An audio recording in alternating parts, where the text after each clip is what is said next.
3. 1, 2, 3. Good evening, ladies and gentlemen, and welcome to the Chilham Club.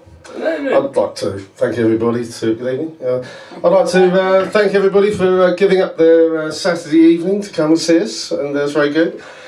I don't know what you'd normally be doing on a Saturday evening. I mean, if it was me, to be perfectly honest with you, I think I'd be sitting down, relaxing with a bottle of wine, perhaps watching a bit of television, or trying to relax watching a bit of television. I find it all a bit aggressive now, you know, it's a bit heavy now, you know. Even the adverts, I mean, I tend to focus on the adverts, to be perfectly honest with you. I prefer the adverts, you know. But even they're a bit aggressive now, have you noticed that? I know a lot of you are in the building trade, aren't you? You know, I was watching one the other day, Wicks. It's got our name on it. Can you imagine going into Wicks? Going into Wicks now. Oh, don't touch that. It's got our name on it. What are you doing? You know, all these more security guards in shops than staff nowadays. You know, and just a simple thing like the utilities. You know, British Gas heating your home. British Gas, we've got you covered. And then of course there's the good old no win no fee compensation adverts, you know, had an accident, not your fault, and all that, you know. I was installing a burglar alarm the other day and I was given the wrong ladder. I thought you could go a long way with that, you know. I was fighting a war out in Afghanistan the other day and I was given the wrong vehicle. But to be perfectly honest with you, my favourite, you know, on the television nowadays is that champion of the consumer, that little chap, Dominic Little, you know, Don't Get Done, Get Dom, Cowboy Builders, Fake Britain and all that, you know. No, my name's Dominic Little from BBC. And we had a call the other day from Charles of Windsor, and he was very upset because he'd had some work done for his mother's house in the mother's castle in Windsor. And he was having the extension done, and he came home one day and he wasn't a happy bunny. He found his wife, Camilla, had been thrown in the skip. I was absolutely horrified. It was a terrible, awful thing. So I immediately phoned up Dom, you know. Yes, well, I immediately got onto the company, and I managed to track him down. And I said, can I speak to the manager? It's Steve Bevis, Whitman Bevis. Dominic Little, BBC. Cowboy Builders. One of your customers is not a happy bunny. He came home one day to find his wife Camilla in the skip. And Steve said that you know, he's very sorry, didn't believe in fly dumping though, he wouldn't put it in the skip. Yeah, but Steve, you know, it's your customer, you know. So he profusely apologised, you know, and I managed to sort it all out. I mean, we did manage to get a dusted down, you know. But to be perfectly honest with you, I mean, those of you that have seen us recently will know that she's still got plenty of cement dust in her hair. You know, it was an awful thing for the builder to do. Plus the fact I noticed Whitman Bevis did all the money up front.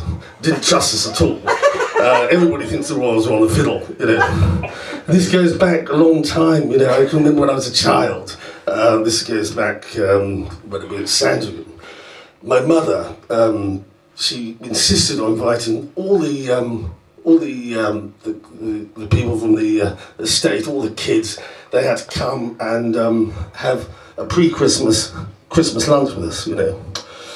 And I remember specifically one day, I remember we all gathered round and we were pulling crackers, and everybody got a white paper hat and a paper and a plastic toy, and I got a white paper hat and whales. And ever since then, people have been thinking, you know, on the fiddle, you know.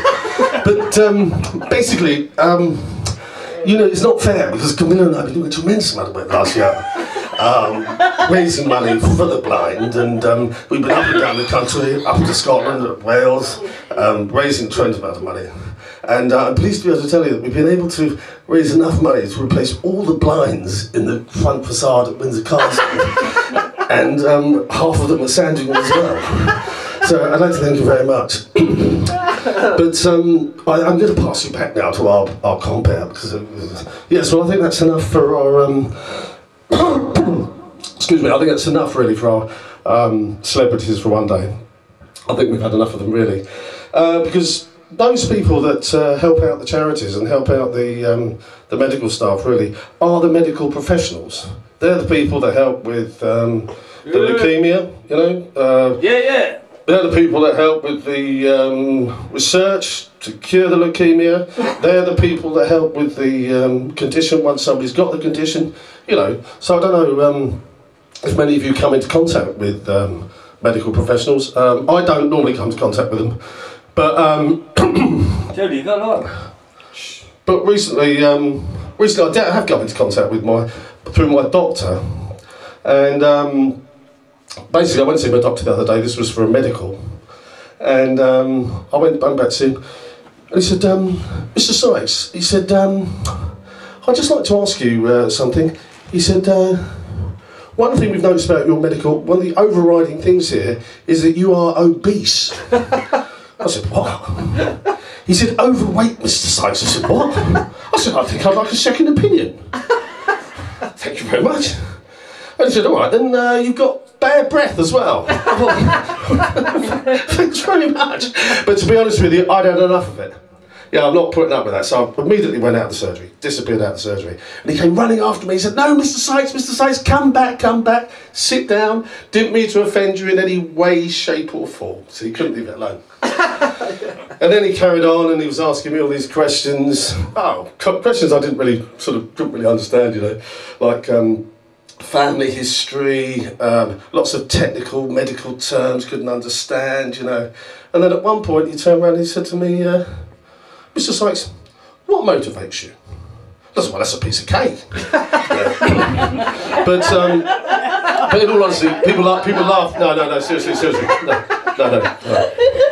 No, seriously. People laugh, you know, because I mean, it's about being fat, isn't it? People laugh, but it's not funny. That's not a joke. I mean, for example, in everyday life it affects me, you know. I mean, I know a lot of you're in the building trade. The other day I thought, I'm going to get some building work done, you know. I've been thinking of having this extension done for a long time. So I thought, despite what our friend Dominic Little said, I thought I'd phone up Whitman Bevis, you know, to get a quote from Whitman Bevis. And I got hold of Steve, and I said, Steve, I wonder if you can help me. I said, I'm interested in having this extension done.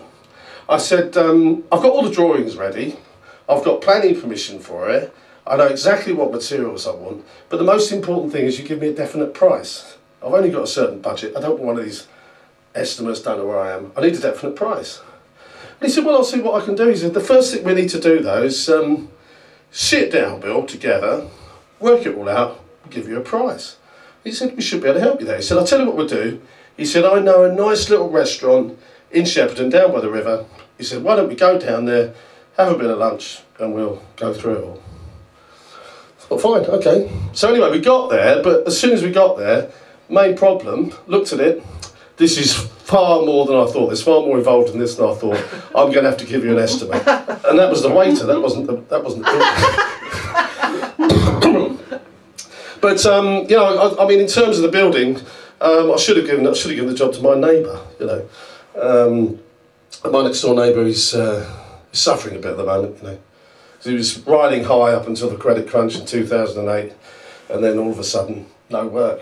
He came up to me the other day and said, Bill, can you help me? He said, I just don't know what to do. He said, I'm at my wit's end. He said, I've done more advertising than I've ever done before. I've been in contact with all the builders I know to ask them if they've got any work. He said, I've got leaflets going around. He said, I've even been on local radio. He said, I don't know what to do. And I thought it must be desperate if he's coming to me because I didn't know. And I said to him, well, have you thought of praying to God? And he said, well, no, I haven't actually. I said, well, you might as well give it a try. It's not going to cost you anything. So I thought, fine, okay. And I didn't think anything of it. Then a couple of days later, he said, "Hi, Bill." He said, "Thanks for that advice." I said, "What, did you get some work?" He said, "Yeah." I said, "Who from?" He said, "God." He said, "God gave me the job." I said, "Fantastic, that's brilliant, you know. God, well done, you know." I said, "What does he want you to do?" He said, "He wants me to build an ark." He said, apparently, it's a long time since they had one done, and it's shipwrecked somewhere. He said, "God knows where, well, God doesn't know where it is." So, decided basically, get another ark done. So he said, "Anyway, I've got to go away for 3 months. can you keep an eye on the house? He's a good neighbour of mine, really. Can you keep an eye on the house? And while I go and get this job done. I thought, fine. You know, didn't think any more of it. A couple of months later, he comes back. Real spring in his step this time, you know. Brand new van. Family going away on holiday. All looking really good, you know. And he said, Bill, thanks very much. He said, I got that job done. I said, how did it go? He said, fantastic. He said, thing is, it's a huge job. He said, it was an arc. He said, it was on 5 different stories. He said, we had builders, shipwrights, chippies working on it day and night. He said, we had glaziers on it. It's even got a lift going up, just like a cruise ship. So I thought, that's absolutely brilliant. He said, the thing is, at the end of it, I was confused though, because I gave it back to God. I said, you happy with the job? He said, yeah. He said, what I'd like you to do now is fill the ark with water. So I said, fine, okay. So fills the ark with water. And then he said, I'd like you to fill it up with carp. Not loads of fish, just carp. So put the carp in.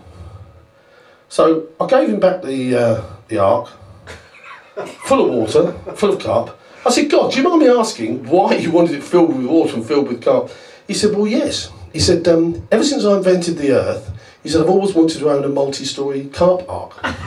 Anyway, on that point, he said, I think we'll go back to the music now. But you know, when the music earlier on with Steve and Chris, you know, reminded me with that old rock and roll, that old romantic rock and roll stuff like Chuck Berry. Do you remember? You know, riding along the mile of a pill, my baby beside me. I used to absolutely love all that stuff. It's actually quite poetic as well. I remember looking at one, you know, it was the night was young and the moon was gold, so I decided to take a stroll. Can you imagine the way I felt? I couldn't unfasten my safety belt. You should laugh, I couldn't do mine up in the first place. Anyway, with that we're going to go back to the music, folks, so thank you very much, and that's it for this part of the evening. Well done, John.